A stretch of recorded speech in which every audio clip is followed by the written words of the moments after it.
Hello one and all and welcome back to a MaxN'Mate RWBY discussion. I'm your only mate and with me as always is Max. If you trades, I am always here, eventually. Haha, I take a long time sometimes, but I am here. Hello. Alright, well, we got ourselves a second episode of the Ice Queendom dub. Yeah, it's basically like 7 episodes of the original series crammed into one. Yeah, it's basically like the first half of Volume 1. Now, like you said, that was during a time when there were episodes of RWBY that were like 5 or 7 minutes long, but it's still a whole lot of trimming down. Yeah. We're gonna see a lot of things fused together into a big ol' hodgepodge of crazy pants. Yep. Are you guys ready for some regressed character development? Because that's what we're getting today! Yeah, well, I mean, it's a remake of the first season, so, like, of course, that's gonna be the case with just about everybody.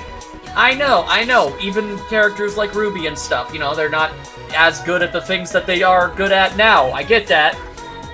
Doesn't make it any less awkward. Yeah, but... They're on a plane! Yep, and we see Weiss looking at her scroll for the Beacon acceptance letter. Yes.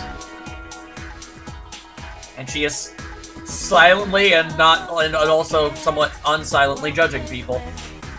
Well, we also finally get another Lisa Lavender cameo. That's true! She very rarely shows up, but when she does, you love to see it. Remember when she was just a JPEG? Yep. And then, like, way later, she got a model. It was crazy. Good for her. You know, like, just dawned on me. Has she actually shown up, like, in the rest of the show? I don't think she has. Let's go on a tangent about that right now. But sure, why not? And... That's only just dawned on me. Yeah, just dawn. Oh, dawn. That's a RWBY thing. Anyway. Let's see. Anyway. Yes. So, first day, the new arrivals get the beacon. And everyone's talking about the entrance ceremony and the teams and everything. And Nora's all, out of my way! Okay, just very quickly. Lisa Lavender has shown up in 3 episodes. The last one that she actually physically appeared in was in Volume 4. Wow, I do not remember that. Yeah. Oh! No, that was when Yang was just watching TV. Mm-hmm. So, there you go. Her latest appearance in anything, even though it was earlier in the timeline, was in the book Roman Holiday. Oh. So, there you go. But yeah, anyway. Beacon! Nora is doing her Nora thing. Ren is doing his Ren thing. And John is vomiting. Weiss judges him. I just like Ren's all like, it's an airship, Nora, not a bus. She's expressing excitement about that fact hours after the fact. Because that is how the Nora do. I was about to say the exact same thing. Ah, nice!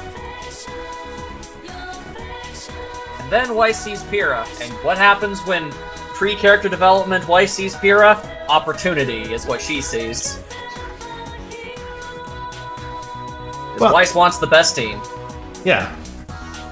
And I mean, when you see there's a world-renowned fighter, like, amongst you, you are gonna think, I want to be on that team. Yeah. Also, shout out to the fact that, just to be absolutely safe, Weiss actually pulls up a picture of, like, of the Pumpkin Pete cereal box on her scroll and, like, the equivalent of Google Images, just to make sure. I find a lot of humor in that. It's like, I'm pretty sure, but I'm just gonna make sure. And yeah, no, she is wearing the exact same outfit. Like, it's pretty clear that it's the same person. Yeah, but just to be safe, you know? No, you don't want to go up to somebody assuming they're a celebrity when then find out that they're not. It'd be very awkward. I had that at LTX once. I don't doubt that in the least, but don't worry, we're not gonna revel in your awkward cringiness in that exact moment, because Yang is getting hugs again. Yeah. She's all about that hug life. Yeah, because her baby sister's gonna go to Beacon with her. It's like Thug Life, but with hugs. Ruby's got herself some self-doubt. Yeah, that's how the Volume 1 Ruby do.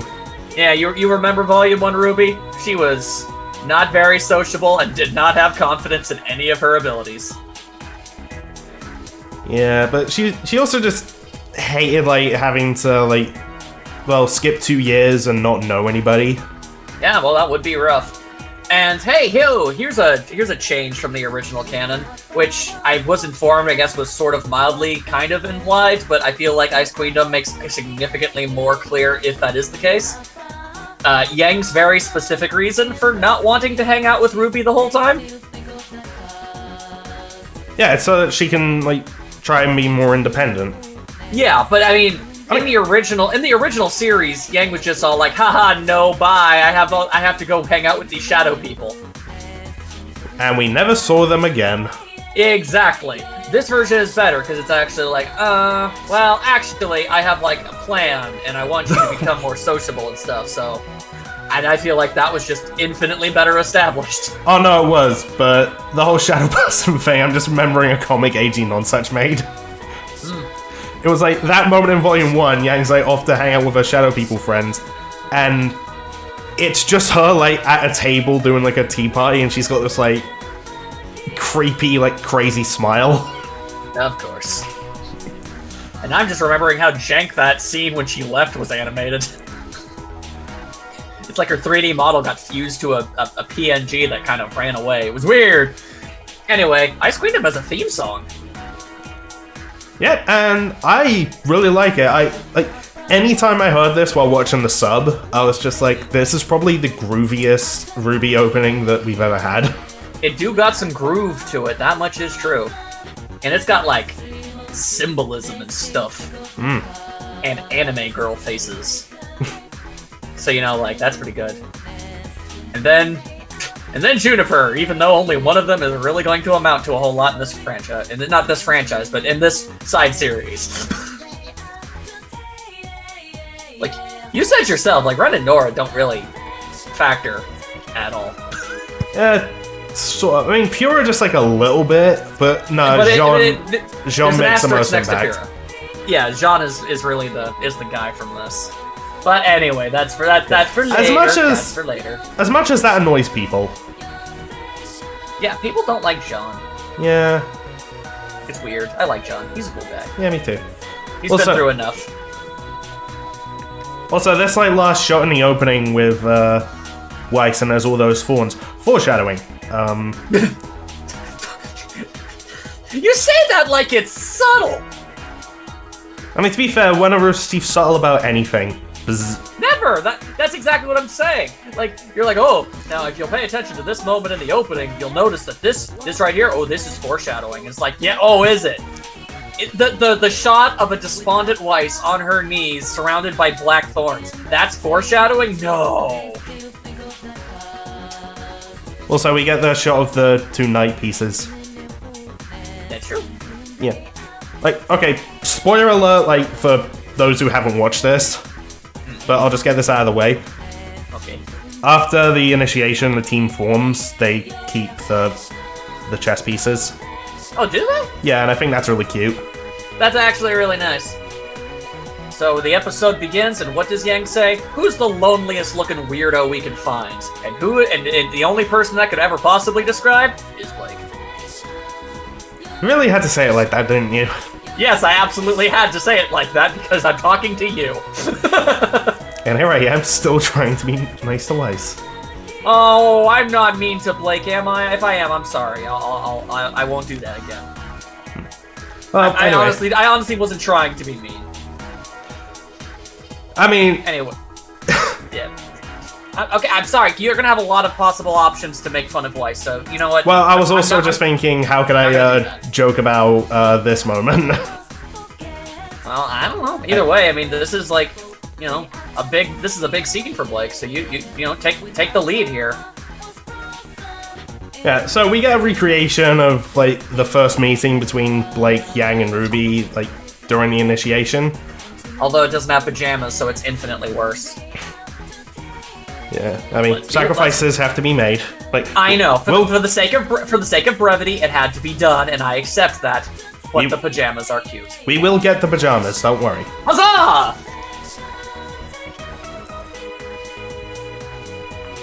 Anyway, Yang's all, hey, cute girl. Yeah, that's what she said. I'm Yang, this is my adorable sister Ruby. And Blake's like, just not having any of it, just like, yeah, my name's Blake. True. And Yang's just trying to be like, yo, it's nice to meet you, lovely weather, and we still get the line, just like, yeah, about as lovely as this book that I'll continue reading after you leave. So rude.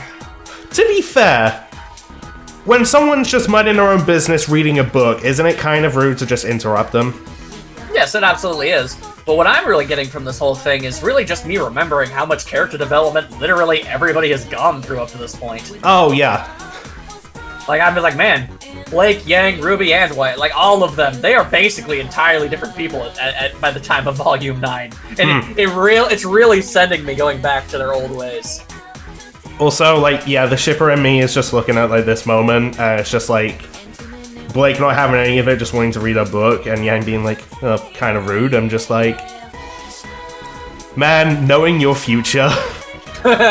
Yeah, it's always fun when that sort of thing happens. When you can go back on a snarky character, and you like with the knowledge of later in the series, it's like, haha, joke's on you, that's your wife. You know, like that sort of thing. If things go well. Oh, shush. Even if we never see it, it's probably definitely implied. Anyway, speaking of scenes getting read up. Like made a smile though. Until the fondest stuff happens, then she stops. Well, I haven't got to that. I was just gonna say we still get Ruby taking interest in Blake's book, and we actually see the cover of The Man with Two Souls. Yeah, the original wasn't as good. Yeah. Which, okay, I still want to like touch on that. It's just like how they went about things in Volume 1, and it was just like the foreshadowing they did with so much stuff. They really did. Like, Blake reading a book about a man with two souls. Like, who knew that was ever going to be relevant?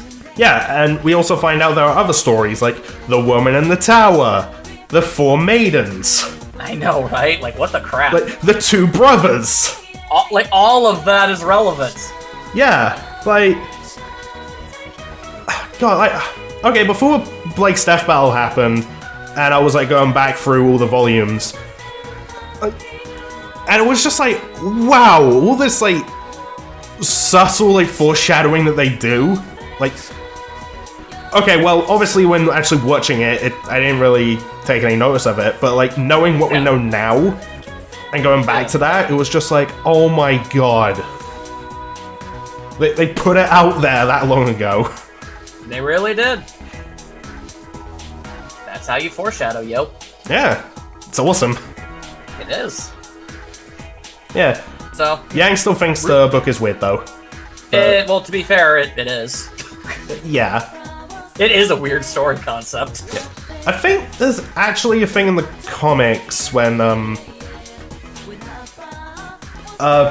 so Yang's just trying to cheer Blake up, and she takes her out to a club. Blake keeps, the bottle cap from that event, and they just talk about, like, books, and it eventually gets, like... Oh, Blake gives Yang, The Man with Two Souls. And she reads it in the gap between volumes 3 and 4. Oh, that's neat. Yeah. Yang is literate, confirmed. Now we have hard confirmation. It's good stuff. But... Yeah, we get that whole thing about how, like, the real world isn't like a fairy tale, which, honestly, given Blake's past... Yeah, and Ruby more than fair for her to have that viewpoint. Yeah, but Ruby is precociously innocent and optimistic about everything, which does make Blake smile until reality comes crashing back down. Yeah, and I'm gonna call back to this moment later on. Because news about the White Fang and Fauna's rights protests. Yeah, just gonna go ahead and make that happen. And then it's all like Schnee Dust Company, and then Ruby and Yang and Blake are all like, "Whoa, Schnee Dust Company! I hear a lot of not great stuff about that. Let's say some more not so great stuff about them in return." And then Weiss, Angie Weiss. Okay. So we talked about like me having an awkward moment at con. Yeah. Okay, so Where's this going? this is ungodly awkward for Ruby and Yang. Like, It is. imagine, say, you and your friend are talking smack about like a voice actor's performance or something at a convention. And they're just behind you. Yeah, that voice actor just turns out to be next to you. See, we only said that stuff because we thought the probability of anyone related to it being near us were 0%. And now we feel like jerks. Now, Although that being said, I have heard from Lindsay and Barb some stories. I don't doubt that. I really don't. Like, sometimes when Lindsay meets fans at cons, they don't believe that they're Ruby. I mean, I could easily understand that. And then they do the voice, and the fan is just like, wait, what? Like, there are times when an official voice actor will do the voice, and they still won't be believed. It's like, I could do a better impression than that. I think... Like, that happens, man. I think one of my favorites is just when Barb was just out in public, and she just passes someone wearing a Ruby t-shirt, and it's one of Yang. And she just calls them out, hey, nice shirt. And they're just like, oh, thanks. And they just walk off. It's like, you fool. She's just like, oh, you're gonna be mad. Man, when I tell people about this story and you hear it, whoop! Anyway, that's somewhat what's happening here. Yeah, so anyway, Weiss takes great offense to, admittedly, her horrible family being slandered. I mean, it's such a weird and awkward situation. I think it's more so just her granddad's company. Yeah, than, I know. like, No, they're because if they're slandering Jock, yeah, to hell with that guy. Yeah, I obviously, but I mean, it's an awkward situation where I don't know. Weiss is obviously overreacting, but you know, Ruby and Yang were slightly harsher than they needed to be. It's a little of both. But I mean, I'd still say Weiss is overreacting more than anything else because, you know, Volume 1 Weiss. Yeah, and then it's made worse by Blake piling on. It's just like, you know, you're kind of wrong about the White Fang, and this is how everything was actually going down. I will say, though, this is the scene I saw at RTX. Oh, is it? Yeah. Well, Blake, I mean, part of it, yeah. Blake saying the Weiss is arrogant, think all faunus are evil. Yeah. And which, yes. She eventually realizes that to be true. yeah, and just throwing this out there, people, in Volume 7, there's that adorable scene with Weiss and Blake in the mines. I'm just throwing that out there. Now, the point of the matter is Weiss gets better. She's a wonderful character. Don't judge her harshly.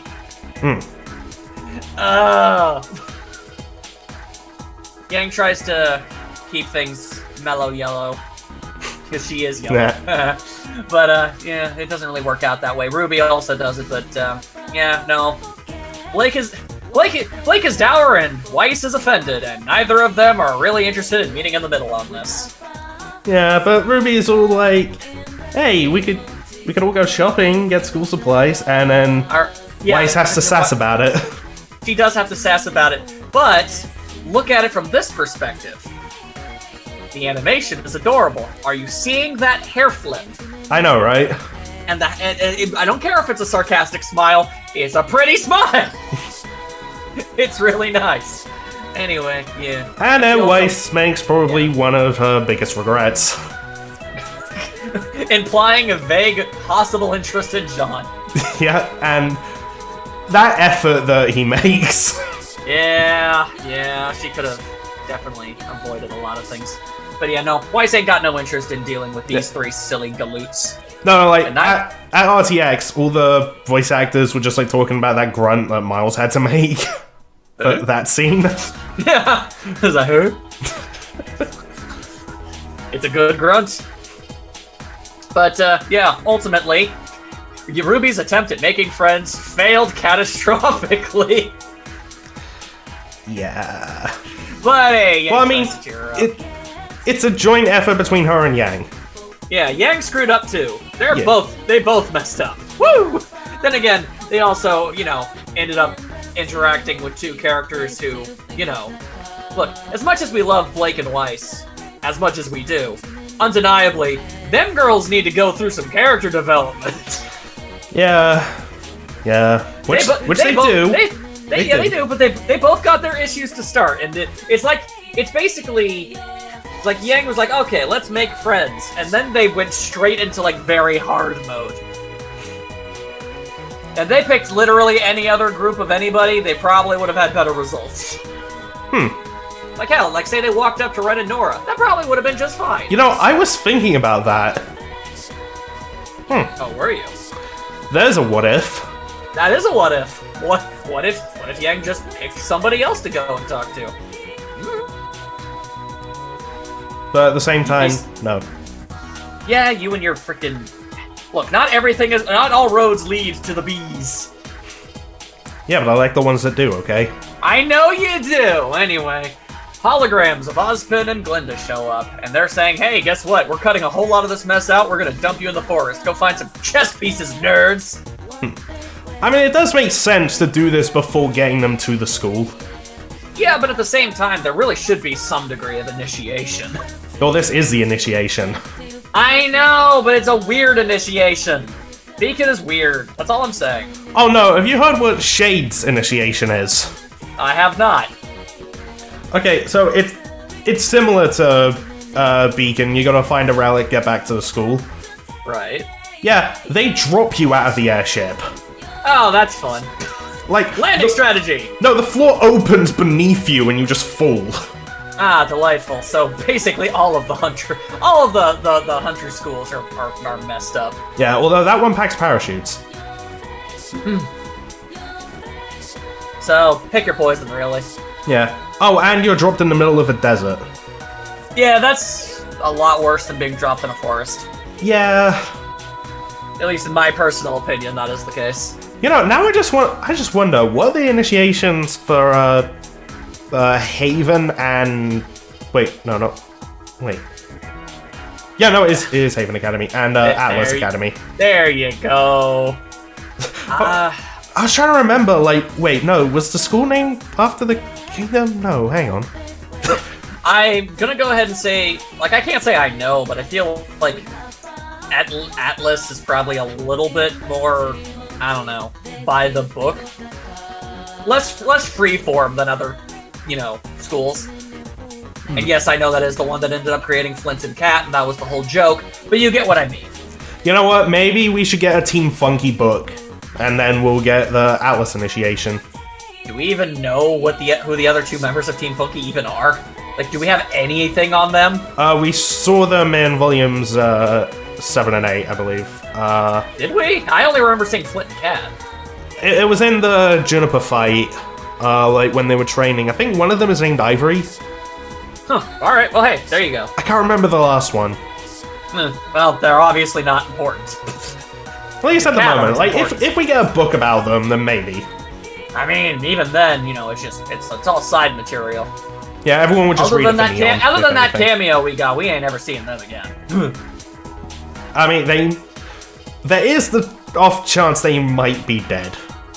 There is. We actually don't have confirmation on that. Yeah, because, well, the last we saw them, they were in the trenches. Yeah. So the trenches are never a fun place to be. Yeah. Okay, so here's the thing. Everyone's getting their stuff out of their lockers. It's good times. It's good times.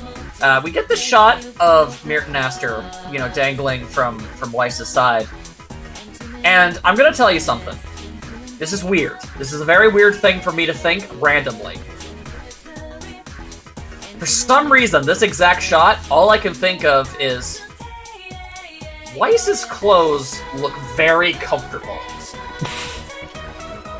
I don't know why my brain is saying that so loudly to the point that I have to make a big deal out of it, but here I am. I mean, fair enough. Anyway, Weiss tries to schmooze with Pyrrha. It's kind of awkward, honestly, but you know. I mean, she's just like, yo, you're Pyrrha Nikos, famous fighter. It's like, God, I want to be on a team with you. I was like, hey, and Pyrrha's like, hey, I'm gonna be incredibly nice about it, but I kind of wish you didn't bring that up. It's obviously kind of not super great about it, and then just trying to be nice. Yeah. Though, this does lead to one of the most wholesome but also tragic pair dynamics. Oh, is it? Oh, is that what this is? Yeah, because don't worry, if you thought things were kind of awkward, here comes Jean. Remember Volume 1, Jean? It's like, hey, if you remember Volume 1, Ruby and Weiss, you remember Volume 1, Jean? Oh, that little tryhard. Yeah, I think Miles actually commented, like, doing this made him realize how much he missed voice acting. Because I think at the moment, he's, like, working as a video game writer. Yeah. Well, also, I can't imagine that Jean has a lot to say in Volume 9. I mean, he is around. Although we haven't seen him in the trailer. Yeah. Unless that person with the helmet and the flaming background is him, like people have speculated. Where did he get the helmet then? He could have found it. So, hey, I found this cool helmet! Okay, anyway, sorry. It's fun seeing this scene redone, even if it is incredibly awkward. Although, plot hole, SpaghettiOs. Yeah, I saw people make a big stink about this, like, when the sub was out. Somebody made a writing blunder, because Weiss shows the pumpkin Pete box, and Jean says he doesn't even like that cereal. Where'd you get the hoodie, Jean? Where'd you get the hoodie? It can't be both. Yeah, that's I'm overreacting for the sake of comedy. I don't actually care. It's such an incredibly minor detail that raising a stink about it would be stupid. Yeah. Plus, like, maybe he just wanted the hoodie and didn't really like the cereal that much. He just really freaking loves that rabbit. Yeah, maybe he's just like, yeah, it's just a hoodie with a rabbit. Yeah. And then Jean and Pyrrha bond over the fact that cereal tastes like Buzz. And not the good kind. Think what you're saying through. Phrasing. Anyway. So, like I said, one of the most wholesome dynamic between pairings, because yes. like Pyrrha doesn't like being reminded of just like her status and like being put on a pedestal. Jean just had no idea who she was. Yeah. I was just like, yeah, you're just another person. You know, there's this one meme picture that I think applies to Pyrrha and Jean a lot, but like in a nicer way. There's this picture of like this really fancy lady sitting in a chair and she's talking to someone, and she says, "You're stupid. I like that in a man." I just picture Pyrrha. Like, she'd never say that, but it's kind of the dynamic. Yeah. It's like, aw, you don't know anything. You're adorably stupid. I like it. Although, this is making me miss Arcos. Yeah, well. Why? Life is pain. Life is pain. John's feeling the pain right now, too, because he struck out, at least as far as he's aware. With two women at the same time. Indeed. I was like, what? Although one of them is definite, the other is like, nah, I like it. Well, the humor of the situation is he feels like he struck out twice, and he decided, alright, I'm gonna double down on the one that's definitely not an option, and that other girl, I'm not even gonna try again until it's way too late. The tragic irony. And anyway, they land. It's time to get flung into the forest. Yeah, and I kind of have Cameo for the to... Shadow People! Yeah, the Shadow People make a cameo! Woo! Shadow People! I do like how when we see the, like, place, like, the things that fling them, they're like little flags with all their names. Yeah, I like that too. Except for the ones that don't have names. Yeah. Also, I'm kind of curious about something. Like, okay.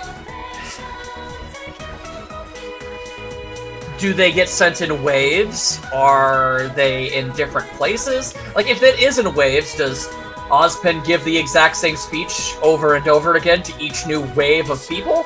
Because, like, you know, you see Weiss, Yang, Ruby, and Jean here, but you don't see, you know, Pyrrha or Blake or anything. Are they on a different platform and getting launched somewhere? I mean, this was the case in the original as well. It was, but it's more obvious here. Yeah, it's way more obvious here. Because of the higher budget and production values, it's much more obvious. It's like, you're just gonna give this grand speech about what it is you need to do, because from our perspective, Ozpin and Glinda are the only ones who could talk about this sort of thing. So where is everybody else? Who knows? Maybe Blake, Pyrrha, and Ren and Nora are getting the same speech, but from Port or Oobleck. Maybe. Shout out to Jean's reaction to seeing everyone get launched. Still funny. That face. Yeah, that face. Anyway, he gets launched, and new character is here, who was totally always here. Wait, you didn't see them when they were in the original Volume 1? They were there, just look harder. It's not the show's fault, you're blind.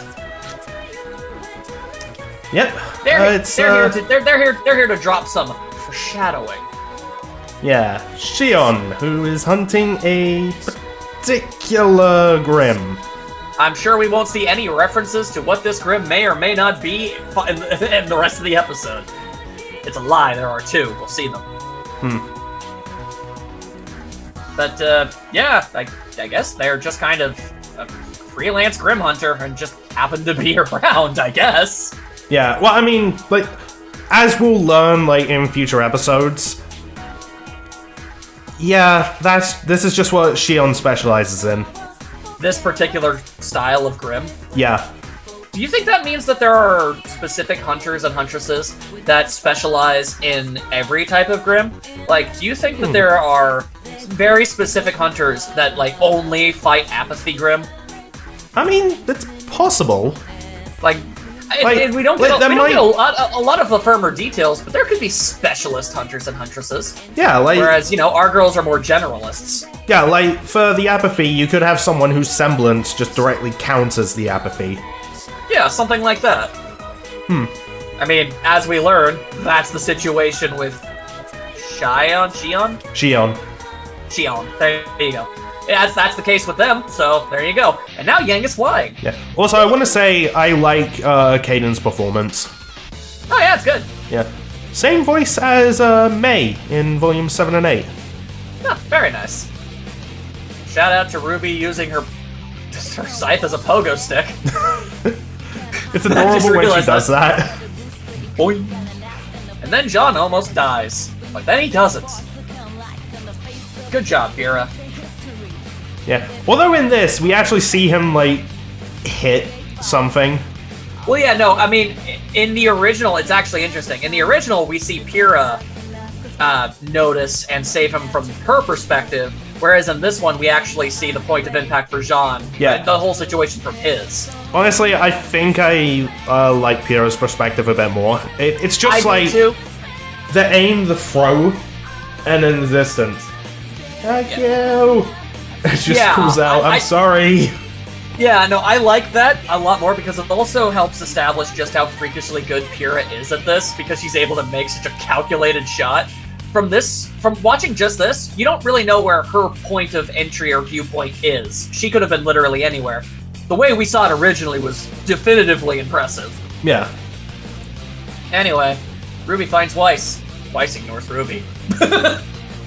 Alright, bye. Just like in the original, it's just like, no, I want Pyrrha. Nope, not having that. Anyway, okay, where'd they go? And then, oh, there's Jean. Well, crap. All right, I guess this will just have to do. I guess you'll have to do. It's just like, well, I guess RWBY is the lesser of two evils. John and Weiss on the same team. Although I do find it funny that Weiss just like, man, I want to be on Pura's team. If she just stuck around for a few more seconds. Yeah, I suppose, but I mean, I feel like it would have been pretty hard to intercept Pura from bumping into Jean, because Yeah, I'm plus- pretty sure the implication is kind of, I don't know, maybe not so much in the original, but in this, it really feels like Pura set out to team up with Jean specifically. Oh no, she did. And I'm going to be calling back to that sort of thing later, but also... Okay. Well, in Volume 1, it was established that Ozpin and Glinda were watching everybody, somehow. Yeah. Oh, gotcha. So even if they did try to switch things up, they wouldn't have allowed it. Yeah, no, Weiss would have been called out. Okay, she would have been called out. I was like, no, your partner's RWBY, deal with it. Okay, that's fair. That's fair. It's just, in the original, it's like, you can kind of give off a slight impression of just like, well, Pura was just helping him out so he didn't, die horribly, and she had to go get her weapon back, so of course they would probably be the first two to interact with each other. Whereas in this one, especially with how their first interaction really played out, it's like, Pura, like, at that moment, is all like, I'm gonna go out of my way to team up with that guy. Which is cute. And then ominous red vision. Yep, and then ominous red vision zooms in on Jean. I'm sure that doesn't mean anything. Also zooms in on Weiss a little bit. Interesting. I wonder if that's a thing. Yeah, It goes well on it, but it's there. Because Yang's looking for RWBY. Here's some rustling. RWBY, is that you? Ad break. Ad break. That's a good ad break place, honestly. Yeah. Although, because we're watching on Rooster Teeth and we have first membership, we don't get such ads. Alright, so here's the thing that I need to discuss. Because, well, I know somebody who likes to discuss it a lot. Okay, so I haven't seen any of the other episodes, so I can't say anything for that. But in this episode, there are several instances of slightly jank animation. Okay. When it comes back from the ad break and you're seeing Weiss and RWBY, like, walking/running, their legs are moving, but they're going nowhere.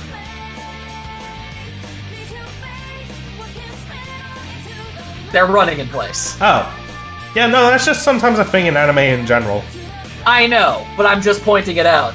This is a very common thing in anime in general, where you have to be very, very frugal and clever with your budget. You need to basically cut corners everywhere so you can save up the money for the really good shots. That's how it is with just about everything. And I just wanted to make it abundantly clear that this particular anime is literally no different. They cut corners and they have people talk with just their eyes in frame so that you don't have to animate the mouth moving. Sometimes their characters are walking in place, stuff like that, so that when the real action moments happen, and they can put in the money to make it really good. Yeah. I'm not personally bothered by it. No, nor am I. But I feel like I do need to at least bring it up this once. Yeah, fair. Because, like, I guess I'll bring it up one more time when it's relevant, just as sort of as a complimentary thing. But we'll get to that when we get to that. RWBY wants to prove herself. It's not going well. Weiss is unimpressed by RWBY. Yeah, because she's showing off a bit. Although in RWBY's defense, it's pretty clear literally nothing what she could do would impress Weiss, and she's just trying to find fault in her. It's like, oh, so you're also quick to anger too. It's like, yeah, because you're agitating her. Like, come on, bear! Yeah, and Yang punches the bear. And, like, shanks the bear. Yeah, okay, so... And I'm just waiting for you to respond. Alright, so remember that thing I said I was gonna call back to? Yes. Like, a couple of times? Yes. Okay, so that smile that Blake has during the first meeting with Ruby and Yang. Now, it's been like stated, like, and also established in like some of the side material stuff. When Blake first met Ruby and Yang, she was like, "I want to be on a team with them." Really? Yeah, at least like one of them. She set out specifically to find like one of the two. Okay. So then, what you're telling me is, there was a very real possibility that Ruby and Blake could have been partners. Yeah, totally. It's just like Yang was who she found. That makes sense. Okay, so No, she was also- just like, I want to be on the team with one of them, so I'll look around and try to find one of them. Yeah, although I also think it was like meant to be Yang that she specifically set out to find. But why? Yeah, but anyway, I just like the smile because it kind of like harkens back to that, and it's just like, yeah. I'm curious on the what if of Ruby and Blake being partners. I really am. I had this other idea for a what if that's sort of like that, but I'll talk to you about it after we're done. Alright. Anyway, so yeah, Weiss and Ruby, they gotta fight done them. yet. Oh, okay. Yeah, so Yang says, "Nice job" to Blake, and Blake says, "Same to you." In the sub, Blake says something different, and I kind of want to call that out. Oh, sure, what up? I think in the sub she says, "Nice working with you." That doesn't work quite as well. Yeah, I'm gonna open that up in a separate window and check. Alright, sure. Ruby and Weiss do in fact be fighting themselves some grims, and they be having themselves some troubles. And I just want to call out the situation, because yes, I am a biased party in this, I understand that. But this was totally on Ruby. She jumped in front of Weiss's attack. She was already mid-attack when Ruby decided to jump in front of it. That's on her. Yeah, definitely. Also, yeah, I just found the scene. Yeah, Blake says, "Nice working with you." That's weird. Yeah, That doesn't make sense grammatically. I don't know why that line stuck out to me. And yet it did. Yeah, but anyway, they say, "Nice job, same to you." I think that line works better. Yeah, it definitely does. Anyway, Ruby and Weiss, they're having themselves some trouble. Yeah. They ain't working together too good, but they still, I mean, Ruby, she's really in super duper try hard mode, whereas Weiss just decides to burn everything down. And it works. And she's all like, "You know, if it wasn't for you, I wouldn't have set the forest on fire." Yep, and now I'm just gonna leave it that way. Just be glad a bear with a shovel isn't coming after you. Indeed. That guy does not mess around. No. If you don't know who we're talking about, that's on how? you. Especially if you're American. If you're not, I can understand. Yeah, like you're British and you know, so nobody has any excuse. Anyway, Weiss and Ruby, they get themselves into a bit of an argument. Some very harsh words end up getting thrown around. Shout out to implementing going to, like, I believe the Volume 5 Weiss trailer, just briefly, after Ruby basically says that she hates her and, you know, that she's perfect and everything, and Weiss has, like, this very pained expression on her face as she thinks about how, no, she definitely isn't, and how much self-doubt she has. Okay, so I accidentally, like, skipped over this and forgot to bring it up. I missed this detail when I was watching the sub. Now, what's that? Because, well, yeah, I was focused on, like, oh my god, I can watch the animation, I'm not saying much.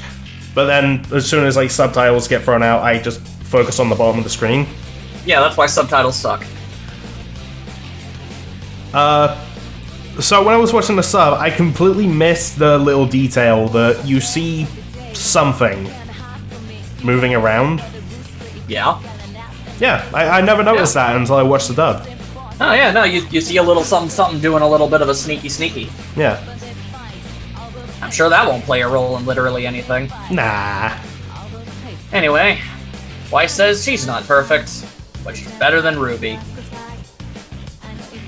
And kinda. Anyway, moving on. Bird! There's a big bird! But enough of the bird, back to the bees. Shut up. Y'all got a problem. I know. He knows. I know. I have no interest in changing that. But I'm happy and having fun. Yes. Anyway, they have the knight. They got the knight piece ganging like they do. Yeah. They got the huge pony.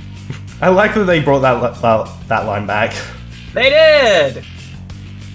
Now, just throwing this out here, because look, we're gonna have to constantly compare and contrast this with the original volume. I liked Nora's entrance way better in the original. Yeah, same, because you actually see her, like, ride the... Yeah, she was actually riding the bear, and it was just better that way. Yeah, and I think it's funnier if it just, like, falls over, and she says, oh, it's broken, rather than just getting slammed upside the back with a giant freaking hammer. Like, yeah, no, duh, it's broken. Come on now. However, hey, yo, here's a cute moment that doesn't involve Blake and Yang. You had to call that out, didn't you? I know, because Like- it's what you always default to. We gotta give other characters a chance, man. Yeah, no, I was gonna call this out as well, but you specifically being like, doesn't involve Blake and Yang. I'm just like, I'm sassy. I'm sorry. I know. If it But helps, you can be the one who talks about it. yeah, I just really like this line Nora has where she brings the whole, like, I'm queen of the castle back. Yeah, but She adds, Ren, you are the king.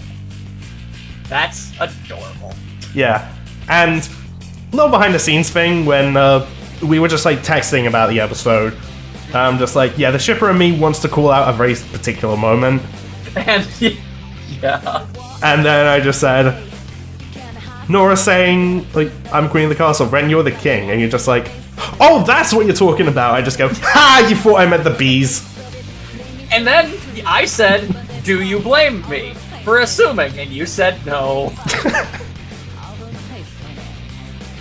Alright, so on one hand, I understand why it was cut out, but on the other hand, I kind of miss the whole Weiss and Ruby dangling off the Nevermore thing.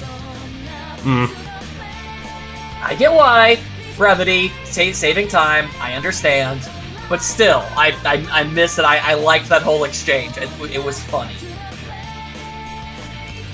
Yeah, that was funny. Weiss cares not for which thing is taken. And then, she gets to put up a big old glyph shield to stop the pointy feathers. I actually want to call out, like, this particular shot with Blake when she pulls out Gamble Shroud to shoot the Nevermore. Yes. Alright.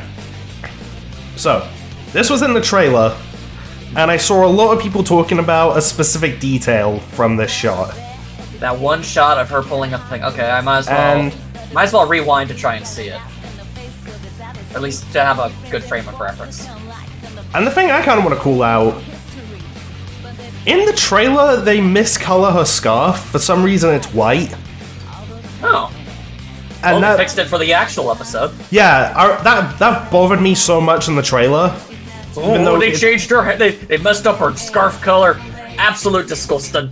0 out of 10. I mean, it's not that big of a deal, but it's something I noticed and it bothered me.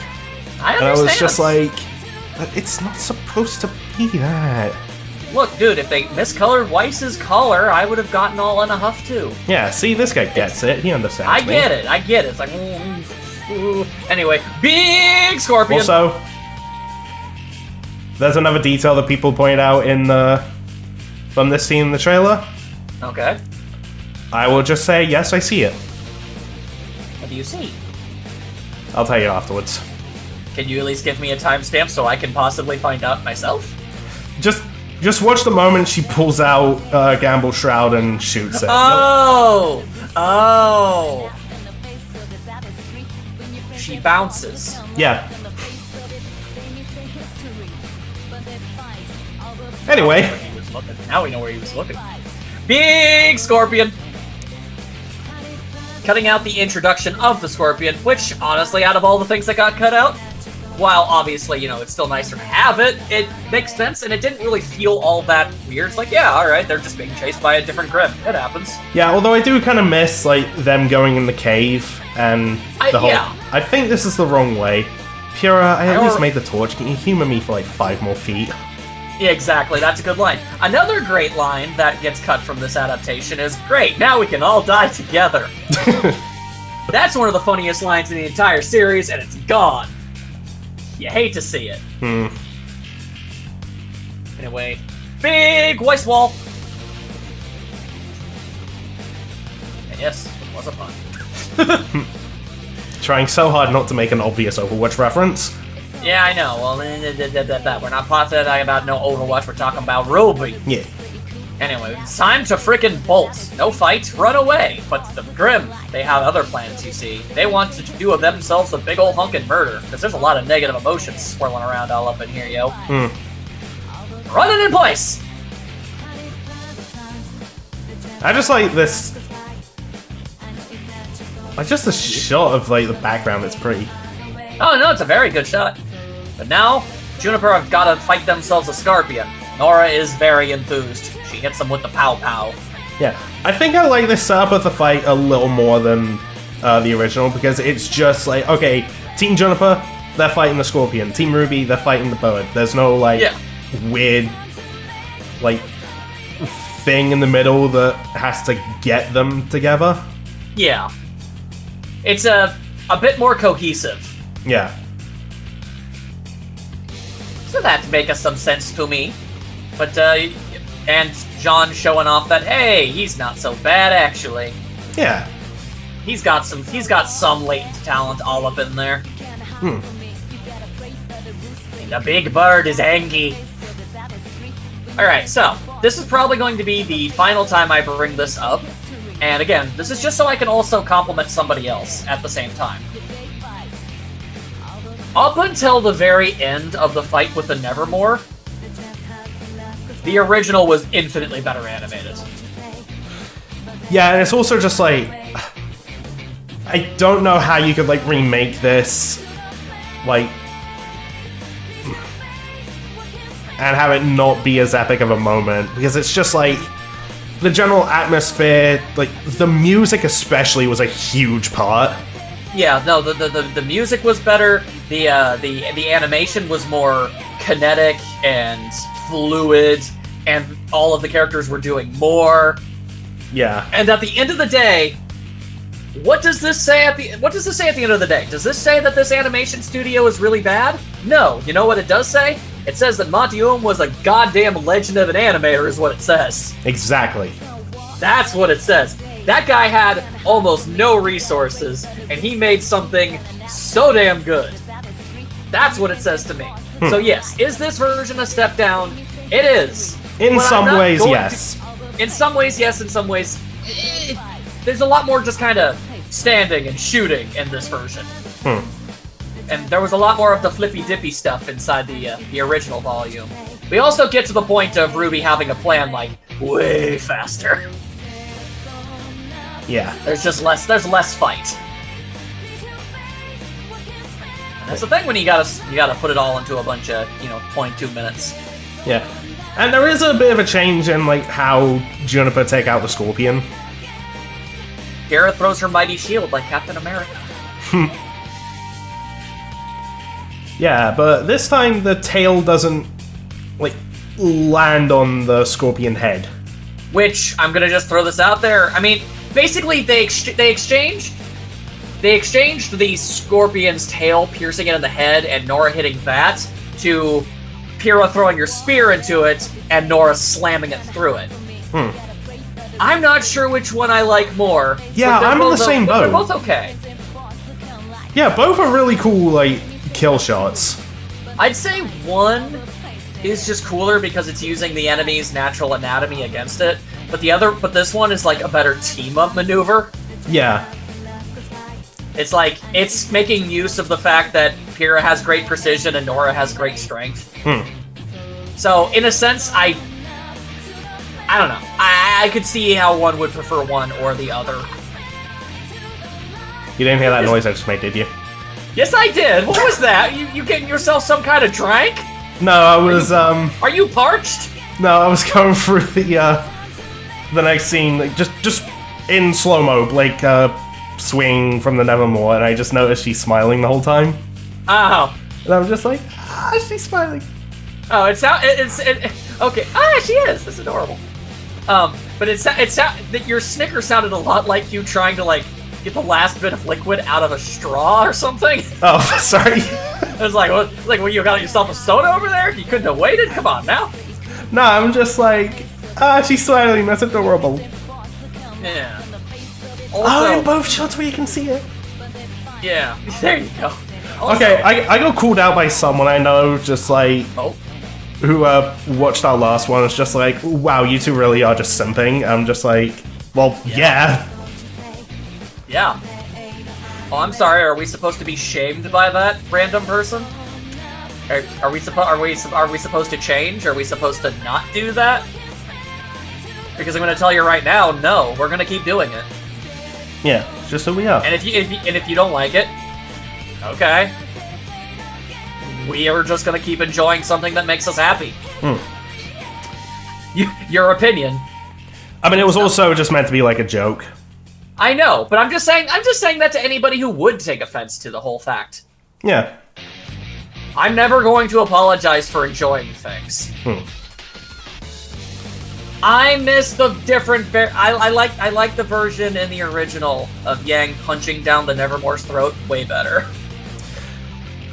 Yeah, a little bit. But I still like this. It's nice, but it felt so much more static. There was a lot more oomph in them punches in the original.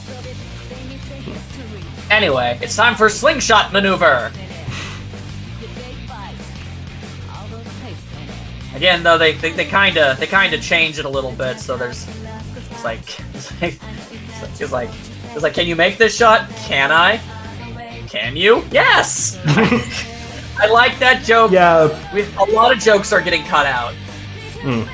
I'm noticing more than anything else, it's jokes that are removed when slimming down for time, which is the way you're supposed to do it when you are slimming down scripts. You do take out jokes before anything else, but it doesn't mean I'm not gonna miss them. Yeah, I miss the jokes too. Yeah. Although, the good news is, they decided to dump a whole lot of their budget into Slingshot and RWBY into that bird. Yep, the moment she slams it into the cliff, all of a sudden, the budget goes up. Yeah, it does. It's really cool. Like, if there was any moment that was going to have this increased budget moment, it was going to be this one. Yeah, no, because it's the first real deal super team-up that they have. Now RWBY is choking the hell out of that bird. And look at all these wind effects, and they're all... their hair and their clothing is flowing, and everything is shiny. It's... whoa! It's awesome. It so is. Now that bird is dead, and I guess Weiss contributed enough that allowed it to become a summon for her? I don't really entirely get it, but... Yeah. I mean, she also contributed a bit more in this, because it gets free, and then she makes those, like, extra glyphs for RWBY to ensure that she makes the shot. She does do more, and I get that, but when she tried to summon it, I was like, wait, when did Weiss kill a Nevermore? And then I really thought about it, it's like, well, I guess there was that, but does that count? Yeah, okay, so if assists count... Apparently, okay, what we understand of Weiss's semblance when it comes to summoning is... Grimm, she kills that are significant milestones for her as a person? Is sort of where we're going with that? Yeah. That's why she has the Knights and the Queen Lancer and stuff. And if that's the case... She also has the Borotask. Yes, she does. But I mean, if that's the case, then okay, that criteria makes sense, because this is the first time that she really works together with others in general, so that makes sense. But it is still an assist and not a direct kill from her. How much does she need to assist in order to gain this boon? Here's my question, though, and I will continue to ask this until RWBY actually give me an answer. Sure, what up? Okay. We've seen Grimm that she's killed directly be summons. We've seen assists be summons. Yes. What I want to know is, can she summon apathy? Because it meets both criteria for that. Not only is it a big, substantial moment for her in her development, it's also... she's more of the direct reason why those things got killed. At least a good chunk of them got killed. By setting the whole thing on fire. Yeah, she burnt them to death. That is on Weiss. She did that. So it reaches both criteria. She should be able to summon apathy. Now, here's the thing. If RWBY are willing to come out and say, yes, she should be able to summon apathy, but if she did, it would break the story, she'd be too damn powerful, so we didn't do it, I would at least respect the honesty.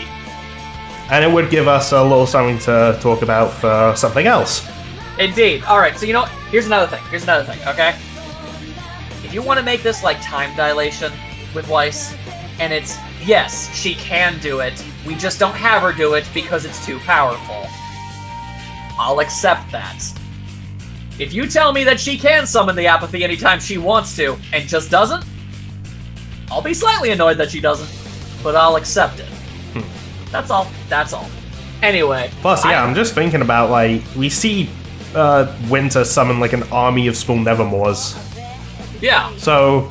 But wait, did Winter at some point in her life have, like an Ash and Pikachu against the Spearow moment where she's, like, on the verge of defeat and she just defeats an entire flock of Nevermore, so that's why she could summon the whole damn thing? Wait, like, would that mean that Weiss could summon all the apathy she burned at once?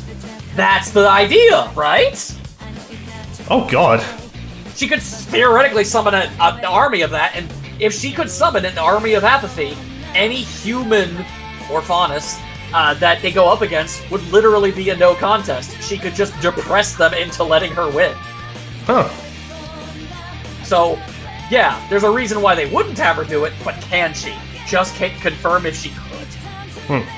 I need this in my life.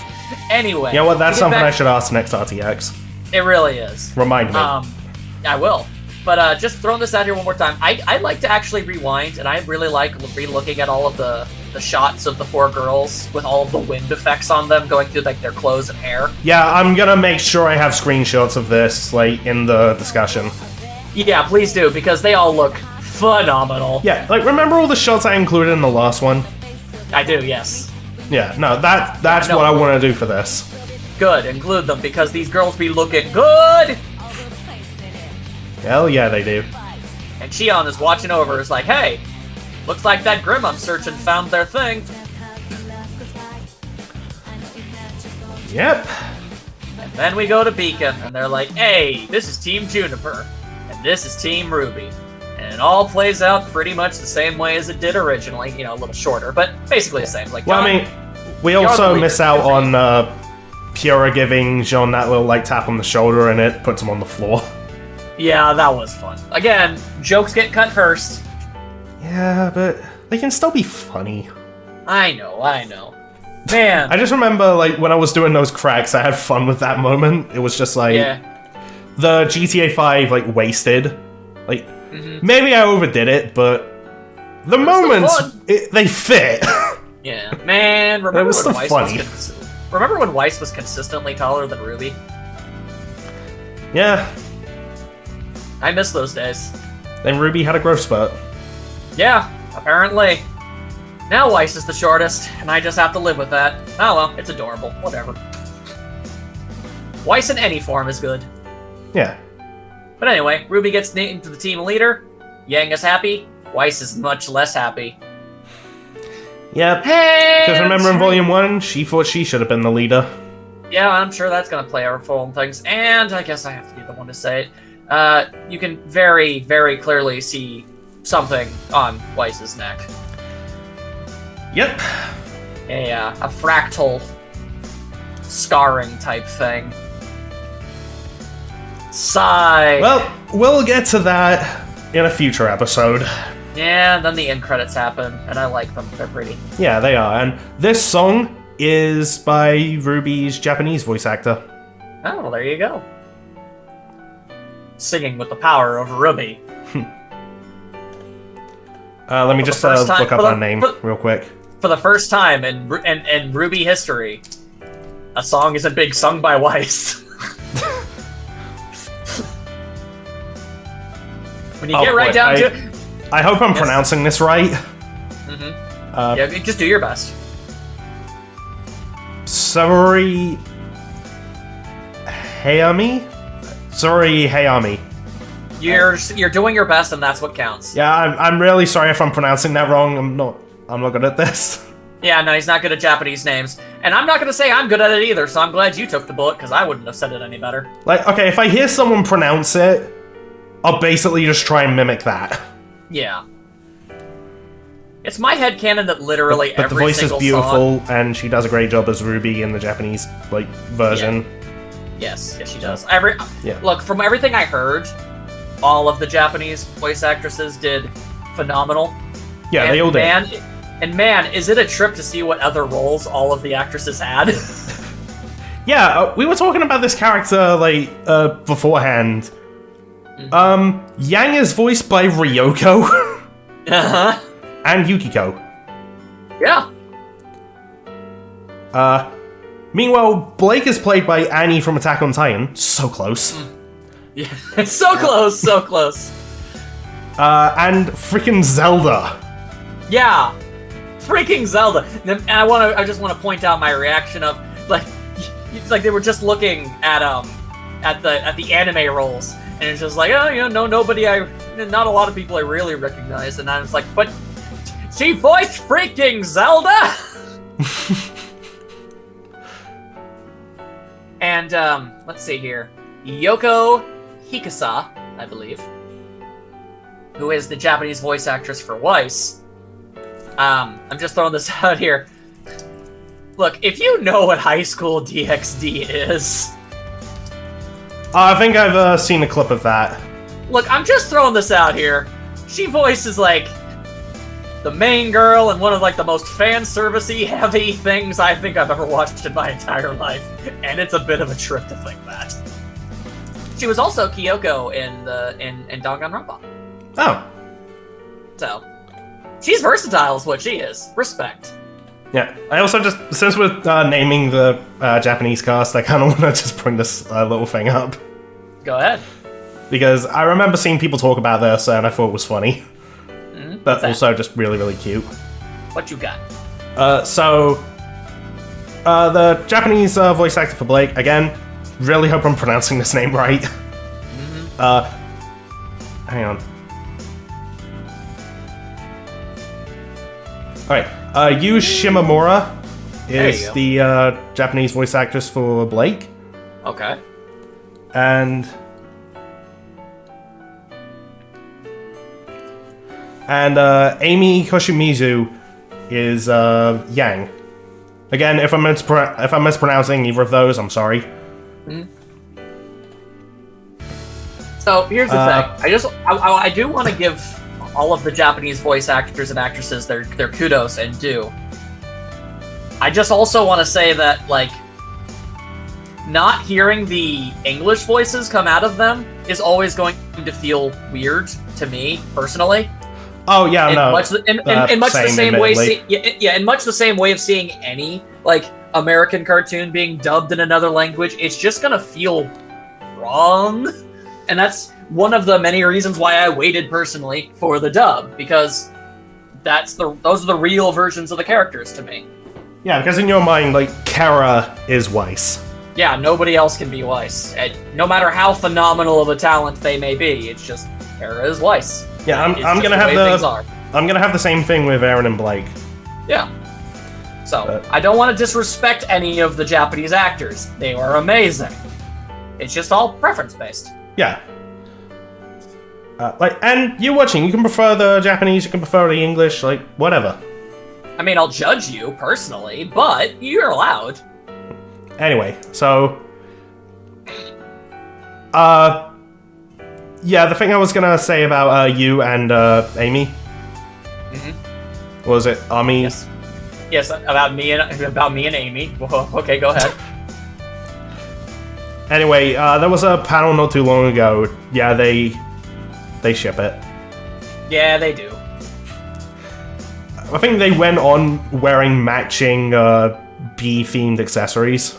Of course they did. Of course they did. This is the world we live in.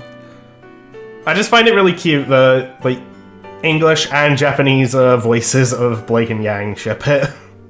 Yeah, it's pretty swell. Yeah. Anyway, just to very quickly throw this out here, because I said half of it and I want to say the full thing. It's my personal headcanon that literally every song in RWBY is in fact actually sung by Weiss, and it's just, and you could, in the universe, you could buy a many great deal of albums featuring her voice. And one day, someone is going to actually listen to her discography, and it's like, dang, you've made a lot of stuff. I'm still waiting for the collab song between her and Blake. Yep. Hey, you never know, man. Put Aaron on the soundtrack, RWBY. Do it. Okay, he's getting feisty. Sorry. But it's okay. But yeah, there you go. That's Ice Queendom episode 2. Episode 3 is the finale of basically the recap stuff of Volume 1. There's a little... I hear there's some original stuff in there too, but... Oh, no, there is. But primarily, it's we're going to get the rest of Volume 1 done, and then from there on out, original stuff. Yep, episode 4 onwards is going to be original. I'm going to do something a little different with music. Bum, bum, bum. You'll see for yourself later. Don't give it away. I mean, it's also not massively different, but... Bum, bum, bum. You'll see for yourself later. Don't give it away.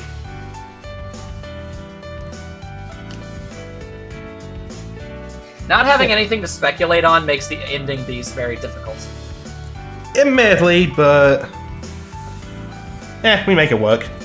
Yep, there you go. If anything, just talking about bizarre, like... nonsense and ramblings about like something RWBY related. Yeah. Like we just did. We're very good. We're very good about talking for hours about nothing. Yeah.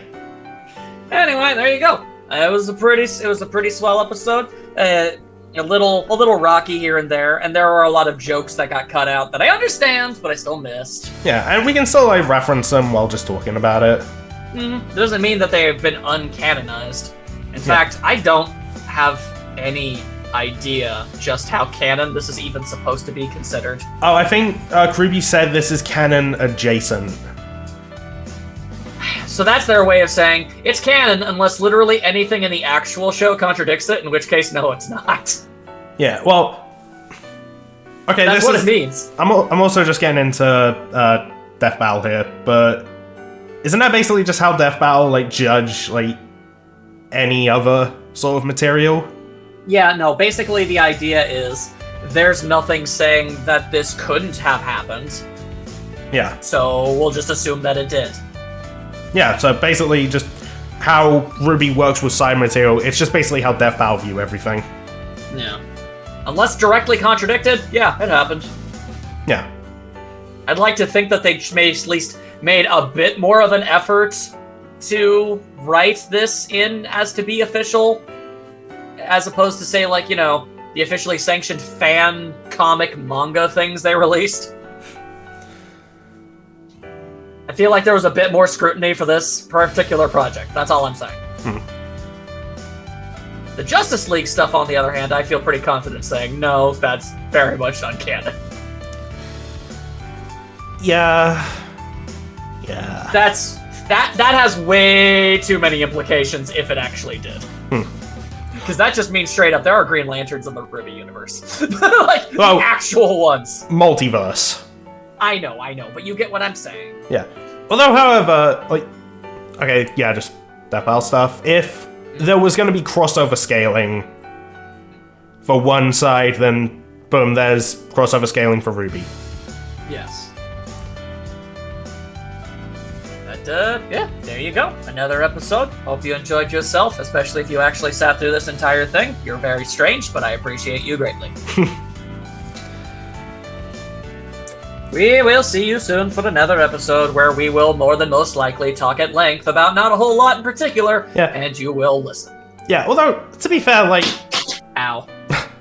To be fair, like, with this, it gives us an excuse to actually just talk about Volume 1 stuff. It's true, we never got a chance to do that, I just realized. We started doing these a lot, like halfway through Volume 5 or 6? Yeah. Like, midway Volume 5. Yeah, midway through Volume 5 we started doing these. So, hey, we get a chance to talk about Volume 1. That's neat. Yeah, and... Yeah, we'll see how it goes. Yeah. Alright then. Hope y'all enjoyed yourselves. We'll see you next time. Bye. Later!